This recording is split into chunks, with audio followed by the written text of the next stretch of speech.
Madam வணக்கம். வணக்கம். திருமதி பொற்கொடி ஆம்ஸ்ட்ராங் அவங்க தனியா கட்சி தொடங்கியிருக்காங்க. தமிழ் மாநில பகுஜன் சமாஜ் பேர்ல.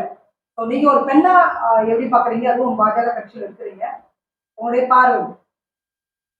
அனைவருக்கும் வணக்கம். மறுபடியும் உங்க எல்லாரையும் சந்திக்கிறதுல மிக்க மகிழ்ச்சி. நல்ல கேள்வி மேடம். இது ஒரு பெண்ணா நிஜமாவே நான் எப்படி பார்க்குறோன்றதை நான் ஷேர் பண்ணியே ஆகணும். இது ஒரு நல்ல வாய்ப்பு எனக்கு. கட்சின்றது வேற, ஒரு பெண்ணா நான் சொல்றேன், சரிங்களா? அரசியல் கட்சிக்கு அப்பாற்பட்ட ஒரு விஷயமா நான் பார்க்குறேன். இந்த தமிழ்நாட்டை பொறுத்த வரைக்கும் பகுஜன் சமாஜ் கட்சி என்பது என்னவென்று யாருக்கும் தெரியாது. First point. அதை இத்தனை வருஷமா கட்டி காத்து அதை வளர்த்தது அந்த ஆம்ஸ்ட்ராங் என்ற ஒரு தலைவர். அவர் தான் அதுக்கு இவ்வளோ விஷயம் இவ்வளோ வருஷமா செஞ்சு கிட்டத்தட்ட 15 வருஷத்துக்கு மேலே அவர் அதை கட்டி காத்து வளர்த்து வந்திருக்காரு. அவருக்குன்னு ஒரு கூட்டம் இருக்குன்றத அவர் நிரூபிச்சிருக்காரு. ஸோ இப்படி இருக்கும்போது அந்த அம்மா அவரை நிஜமாவே அவரா இயற்கையா மரணம் அடைஞ்சா அது வேற விஷயம், அது வேற மாதிரி போயிருக்கும். இது எப்படி நடந்தது? கொலையா அவரை வாலண்டியரா யாரோ கொலை செய்திருக்காங்கன்ற விஷயம் எவ்வளோ தமிழ்நாட்டையே ஒரு உலுக்கிய விஷயம். அந்த சமயத்துல என்னால நிஜமாவே நான் பெரம்பூர் சைடே போவே முடியல. அந்த டைம்லலாம் பார்த்தீங்கன்னா அவ்வளோ ஒரு போராட்ட களமாக தான் இருந்தது அந்த இடம் ஃபுல்லா. எங்க பார்த்தாலும் அவரோட பேனர் போஸ்டர் வச்சுக்கிட்டு அவ்வளோ ஒரு போராட்டம். அவரும் இயற்கையாவே ஒரு போராளி தான், வரவேற்கத்தக்க விஷயம்தான் அதுவும். ஸோ அந்த மாதிரி ஒருத்தர், அவரோட மனைவி, குடும்பமே இன்னைக்கு அவரை இழந்துட்டு நிக்குதுன்ற நிலைமையில தலைமை என்ன செஞ்சிருக்கணும்? அந்த அம்மாவுக்கு பொறுப்பு கொடுத்து அடுத்து அவங்கள முன்னெடுத்திருக்கணும். ஆனா ஏதோ ஒரு விஷயத்துல அவங்களும் அதை தவிர்த்திருக்கலாம். ஏன்னா அவருக்கு அப்படி ஆயிடுச்சு, ஃபேமிலியாவது சேஃபா இருக்கணும்னு கூட அவங்க நினைச்சிருக்கலாம். ஃபர்ஸ்ட் எல்லாருக்குமே ஒரு தயக்கம் வர்றது உண்மைதான். ஸோ அந்த மாதிரி ஒரு சூழ்நிலையில கூட அவங்க என்ன சொல்றாங்கன்னா, நானு தான் ஒருத்தரை கையை காமிச்சேன், என்னதான் கேட்டாங்க, ஆனா நான் தான் ஒருத்தரை கையை காமிச்சேன். ஏன்னா அவர் ஒரு வாக்குறுதி கொடுத்துதான் என்கிட்ட இந்த தலைமை பொறுப்பை நான் ஏத்துக்கிறேன்னு அவரும் சொல்லியிருக்காரு. ஸோ அரசியல் செய்யறது எதுலன்னு இல்லையா? அவர் ஒரு வழக்கறிஞர்னு சொல்றாங்க அந்த அம்மா. அது தெரியும் எல்லாருக்குமே யாரு தலைமை பொறுப்பை ஏற்றாங்க அப்படின்றது. ஸோ அந்த மாதிரி ஒரு தலைமை பொறுப்பை ஏற்ற உடனே அவர் முதல்ல என்ன செஞ்சிருக்கணும்? அவர் கொடுத்த வாக்குறுதியை காப்பாத்திருக்கணும்.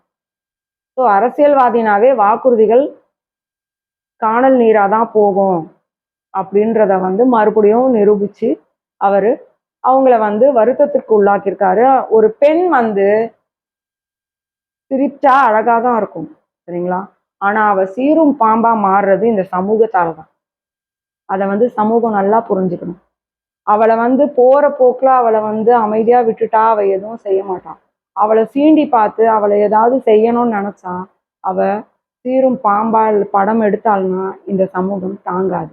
ஸோ இன்னைக்கே அந்த அம்மா அதனாலதான் இந்த முடிவுக்கு தள்ளப்பட்டிருக்காங்க. அவங்களுக்கு நியாயம் கிடைக்கல.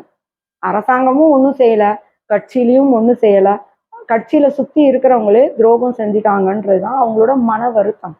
ஸோ அதனால அவங்க எடுத்திருக்க முடிவு, இவ்வளோ ஒரு துணிச்சலா ஒரு பெண் தலைமை ஏற்று ஒரு கட்சியை தமிழ்நாட்டில் ஆரம்பிச்சிருக்காங்க அப்படின்றது ரொம்ப வரவேற்கத்தக்க விஷயம்ன்றது தான் என்னோட கருத்து. ஏன் பெண் தலைவர்கள் வரக்கூடாதா? 1 2 தான் எண்ணி கையை விட்டு எண்ணி சொல்ற அளவுக்கு தான் பெண் தலைவர்கள் இருக்கணுமா என்ன? பெண் தலைவர்கள் வரணும். ஆண் ஆதிக்கம் என்பது குறையணும். பெண்களும் தலைமை பொறுப்பேற்று அரசியல்ல வந்தாதான் சமூகத்துல இன்னைக்கு நடக்கிற பெண்களுக்கு எதிராக நடக்கிற நிறைய விஷயங்கள் குறைய வாய்ப்பு இருக்குன்றது என்னுடைய கருத்து ஒரு சமூக ஆர்வலரா. ஸோ நான் இதை மிகவும் வரவேற்கிறேன், அவங்களுக்கு வாழ்த்துக்கள் சொல்லிக்கிறேன். மேடம், இப்போ தமிழக முதலமைச்சர் ஓரணியில் தமிழ்நாடு என்ற ஒரு பயணத்தை தொடங்கியிருக்காங்க. அதை நீங்க எப்படி பாக்குறீங்க மேடம்? போன எலெக்ஷனுக்கு முன்னாடி ஒரு தலைப்பை வச்சுக்கிட்டு, தலைப்பெல்லாம் சொல்ல விரும்பல, உங்களுக்கே தெரியும் அதெல்லாம், அதை நம்மளே சொல்லி ட்ரெண்ட் பண்ண வேணான்னு தான். ஒரு பொட்டியை வேற தூக்கிக்கிட்டு ஊர் ஊரா போனாங்க. அந்த பொட்டி எங்க போச்சுன்னு தெரியல, அதுல போட்ட மனு எங்க போச்சுன்னு தெரியல. 100 நாள்ல அதுக்கு நாங்க முடிவு சொல்லிடுவோம்னு சொன்னாங்க. சொல்லிட்டாங்களா? தெரியுமா உங்களுக்கு எல்லாருக்கும்? இதான் என்னோட முதல் கேள்வி. அதை தவிர இப்ப ஓரணியில் தமிழ்நாடு, தமிழ்நாடு ஓரணியா தான் இன்னைக்கும் இருந்துட்டு இருக்கு. அதை யாரும் பிரிக்க முடியாது. அது தெரியல. மக்களை வந்து சந்திக்க நிறைய விஷயங்களை கையில எடுத்துக்கிட்டு நம்ம இப்படி போனா சரியாயிடும், நம்ம வந்து ஓட்டை வாங்கிடலாம் அப்படின்ற ஒரு பிரம்மையிலேயே இன்னும் இருந்துட்டு இருக்காங்க.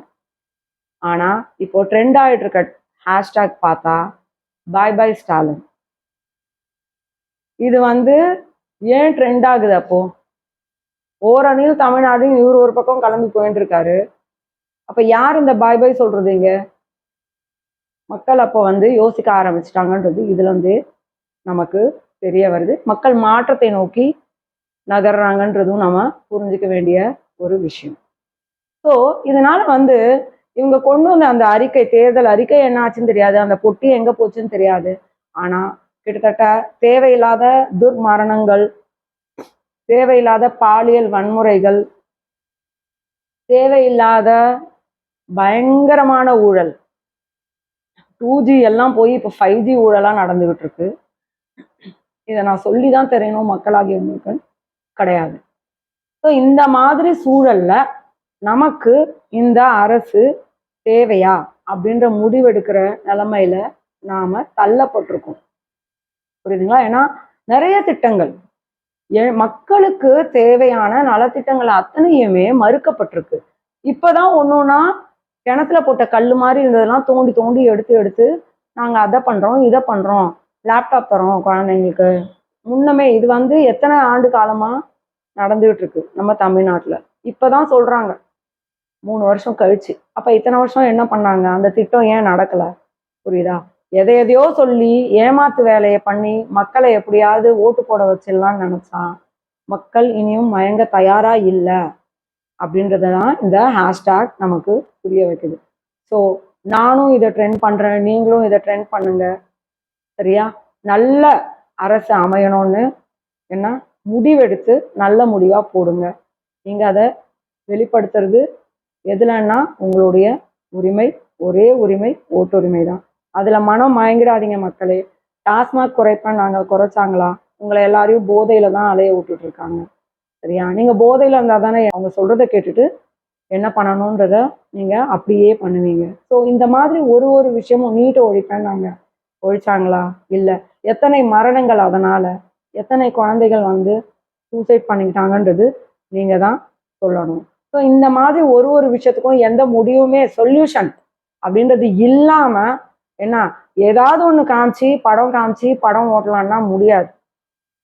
இனியும் அந்த படம் ஓடாது. அதை நீங்க தான் ப்ரூஃப் பண்ணணும். ஸோ நான் சொல்ல வேண்டியதை சொல்லிட்டேன். என் கடமை. மக்களை சிந்தியுங்கள்.